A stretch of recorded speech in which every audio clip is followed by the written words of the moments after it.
नमस्कार मित्रांनो, मी जयेश घोडवंदे आणि तुम्ही पाहता संवाद महाराष्ट्र न्यूज। ठाणे आणि पालघर जिल्ह्यात एक निवडणुकीची चर्चेचा विषय बनली आहे। ती म्हणजे ठाणे पालघर जिल्हा मध्यवर्ती सहकारी बँकेची निवडणूक, TDC बँकेची निवडणूक। या निवडणुकीच्या निमित्ताने जो पैशाचा घोडेबाजार सुरू आहे आणि त्याची चर्चा आणि त्याचबरोबर घराणेशाहीची जी परंपरा सुरू आहे त्याबद्दलच माहिती आपण या व्हिडिओमधून पाहणार आहोत। त्या अगोदर आमच्या तुम्ही संवाद महाराष्ट्र या यूट्यूब चॅनलला सबस्क्राईब केले नसेल तर आमच्या यूट्यूब चॅनलला सबस्क्राईब करा आणि आमचा हा व्हिडिओ जास्तीत जास्त शेअर। 21 संचालक पदासाठी होणाऱ्या निवडणुकीत सुमारे 4027 मतदार होते व आपल्याला मतदानाचा हक्क बजावणारा होता। त्याचबरोबर सहकार क्षेत्रातील ही निवडणूक केवळ बँकेची निवडणूक नसून जिल्ह्यातील राजकीय सहकारी शक्तीची ताकद दाखवणारी ही निवडणूक मानली जाते।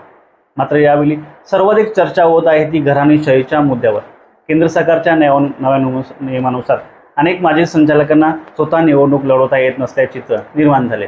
कारण नियम बनवला होता की 2 टर्म म्हणजे 10 वर्ष ज्या संचालक पदात ज्यांनी कारभार पाहिला असेल त्याला पुन्हा या निवडणूक लढवता येणार नाही। उद्देश होते नवीन नेतृत्वाला संधी देण्याचा, पण प्रत्यक्षात काय घडले? अनेक मतदारसंघामध्ये माजी संचालकांच्या जागी त्यांचीच पत्नी, पुत्र किंवा निकटवर्ती उमेदवार म्हणून मैदानात उतरवल्याचे दिसून येत आहे। वाडा सेवा सोसायटी वाडा तालुक्यातून माजी संचालक निलेश भोईर यांच्या पत्नी भाग्यश्री भोईर, माजी संचालक बाबाजी पाटील यांचे पुत्र आकाश पाटील, वसे येथून जिल्हा बँकेचे माजी अध्यक्ष राजेंद्र पाटील यांचे पुत्र मनीष पाटील, अशा अनेक उमेदवारांची चर्चा आता या मतदारसंघामध्ये सुरू आहे। कारण हे जे उमेदवार संचालक म्हणून आले ते बिनविरोध आले। या मतदारांमध्ये प्रश्न विचारला जात आहे की नियम बदलले की फक्त चेहरे बदलले? ठाणे जिल्ह्यातील अनेक जागा आता बिनविरोध झाल्या आहेत। अंबरनाथ ग्रामीण मतदारसंघातून अरुण पाटील, मुरबाडमधून सौरभ पवार, कल्याण ग्रामीणमधून जयेश राजेश पाटील, तसेच भिवंडीतील मतदारसंघातून माजी केंद्रीय मंत्री कपिल पाटील यांची सुद्धा बिनविरोध निवड झाली आहे। दुसरीकडे विक्रमगड मतदारसंघात तिरंगी लढत आहे निलेश सांबरे जिजाऊ संघटनेचे, त्याचबरोबर संदीप पावडे भारतीय जनता पार्टीचे, तसेच बँकेचे माजी संचालक सुनील पाटील यांच्यात ही तिरंगी लढत होणार आहे असे एकंदरीत आतापर्यंत चित्र आहे। मात्र या निवडणुकीत आणखीन काही मुद्दे चर्चेत आहेत, ती बँकेची जी निवडणूक प्रक्रिया आहे ती। तर खरोखरच ही निवडणूक प्रक्रिया पारदर्शकपणे सुरू आहे का याबद्दल सर्वसामान्य नागरिकांमध्ये जे मतदार आहेत, शेतकरी आहेत या ठाणे आणि पालघर जिल्ह्यातील त्यांच्यावर जी बँक सुरू आहे, बरोबर ही जी मतदान प्रक्रिया सुरू आहे ही खरोखर पारदर्शकपणे सुरू आहे की अनेक प्रकारचा या निवडणुकीत घोडेबाजार सुरू आहे? कारण या निवडणुका बिनविरोध कशा होतात हा सर्वसामान्य नागरिकांना चर्चा आहे। कारण जी सर्वसामान्य नागरिकांच्या ज्या निवडणूक येतात, सरपंच येतात, सदस्य ग्रामचे सदस्य असतात, जिल्हा परिषद पंचायत समिती, ह्या निवडणुका कधीही बिनविरोध होत नाही, परंतु ह्या निवडणुकाच बिनविरोध का होतात आणि ह्या कशाच्या जोरावर होतात हा सर्वसामान्य नागरिकांमध्ये चर्चा आहे। त्याचबरोबर जिल्हा बँकेची अनेक महत्त्वाची कारणं आहेत जी चर्चेमध्ये आहेत की या निवडणुकीच्या समोर येतात की जिल्हा बँकेमध्ये आतापर्यंत झालेल्या नोकर भरतीची प्रक्रिया जी खरोखर पारदर्शक आहे का, आणि आतापर्यंत शेतकऱ्यांना किती प्रकारे हे लाभ या बँकेने दिला आहे, सामान्य सभासदांचा सहभाग आतापर्यंत किती आहे, असे अनेक प्रश्न सर्वसामान्य नागरिकांकडून उपस्थित केले जात आहेत। काही नागरिकांकडून भरती प्रक्रियेत गैरव्यवहार झाल्याचे आरोप केले जात आहेत। खरंच अशा आरोपांची अधिकृत चौकशी सरकारच्या माध्यमातून होण्याची खरोखर गरज आहे। त्यामुळे नंतर या आरोपांकडे आरोप म्हणून पाहणे महत्त्वाचं आहे। खरा प्रश्न असा आहे की शेतकऱ्यांची बँक म्हणून ओळखल्या जाणाऱ्या संस्थेचा फायदा सर्वसामान्य शेतकरी आणि सभासदांपर्यंत पोहोचतो। ठाणे पालघर जिल्हा मध्यवर्ती सहकारी बँकेची ही निवडणूक आता केवळ संचालक निवडण्यापुरतीच मर्यादित राहिली नाही, तर सहकारी क्षेत्रातील नेतृत्व, पारदर्शकता आणि भविष्यातील दिशा ठरवणारी निवडणूक म्हणून तिच्याकडे पाहिले जाते।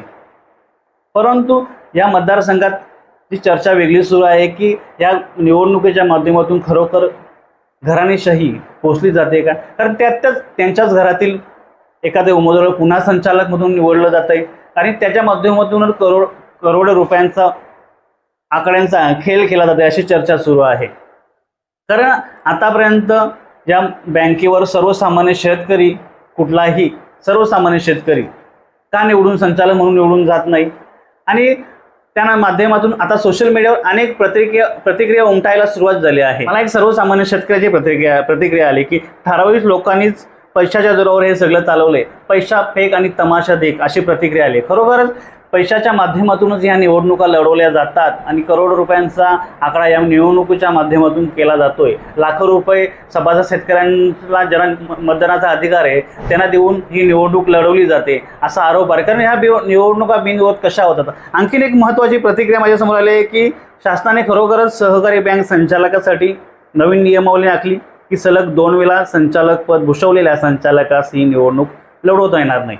मग पत्नी, मुले व इतर घरातील नातेवाईकच संचालकासाठी उभे केले, ही पलवाट नाही का. खरोखरच सरकार नियम बनवते परंतु या नियमामध्ये पलवाटसुद्धा सरकारच देत आहे अशी चर्चा सुरू आहे. कारण खरोखर या नियम बनवला केंद्र सरकारने की सलग 2 टर्म जो संचालक राहिला आहे त्याला पुन्हाही निवडणूक लढवता येणार नाही. मग त्या घरातीलच आता जो उमेदवार असेल त्या घरातीलच का दिला जातो, त्याला का अट घातली नाही. त्यामुळे ही अट घातली असती तर इतर सामान्य सभासद शेतकरी असेल तो निवडणुकाला सहजपणे उभा राहिला असता. परंतु हे तसे काय होता नसत नाही. अजून एक महत्त्वाची प्रतिक्रिया आली माझ्याकडे की सर्व संचालकांनी आतापर्यंत बँकेत लावलेल्या कर्मचाऱ्यांपैकी एक तरी उदाहरण द्या की हे की रुपया न घेता बँकेत नोकरी लावली. खरोखर चर्चेचा विषय. कारण आज ठाणे आणि पालघर जिल्ह्यात हे मोठे जिल्हे आहेत. कारण पूर्वी ठाणे फक्त एकच जिल्हा होता आणि ठाणे आणि आता ठाणेमधून पालघर हा जिल्हा विभाजन झाल्यामुळे 2 जिल्हे झालेत. ठाणे आणि पालघरमध्ये या मोठ्या जिल्ह्यांमध्ये विभागली गेलेली ही मोठी बँक आहे. अनेक शाखा या बँकेच्या या पूर्ण परिसरात, हा ग्रामीण आणि शहरी भागात ही बँक आहे. अनेक गावोगावी अनेक मोठमोठ्या ठिकाणी ही बँकेची शाखा पसरलेल्या आहेत. मोठा विस्तार या बँकेचा आहे. त्याच्या माध्यमातून मोठ्या प्रमाणे ही बँक चालवण्यासाठी कर्मचारी वर्ग या ठिकाणी लागतोय. परंतु आतापर्यंत सर्वसामान्य नागरिकांमध्ये चर्चा आहे की या बँकेत नोकरी लागण्यासाठी फक्त लाखो रुपये मोजावे लागतात आणि या लाखो रुपयाचा म्हणजे पैसे दिल्याशिवाय नोकरी लागत नशी अशी चर्चा सुरू आहे. निवडणुकीच्या निमित्ताने या बँकेतील जी भरती प्रक्रिया ही पारदर्शकपणे होते का याची चर्चा सुरू आहे. कारण सर्वसामान्य नागरिकांची ही बँक सहकार क्षेत्र कशासाठी चालवते. सहकार म्हणजे लोकांसाठी चालवलेली जी संस्था आहे, लोकांच्या फायद्यासाठी ना नफा ना तोटावर चालवणारी ही जी संस्था असते आणि या संस्थेच्या माध्यमातून ही बँक कार्यरत आहे. मग खरं आतापर्यंत या ठाणे आणि पालघर जिल्ह्यात शेतकऱ्यांसाठी किती प्रकारच्या योजना या बँकेने लावल्या आहेत. शेतकऱ्यांना खरोखरच फायदा होतो का की जे धनाढ्य लोक आहेत.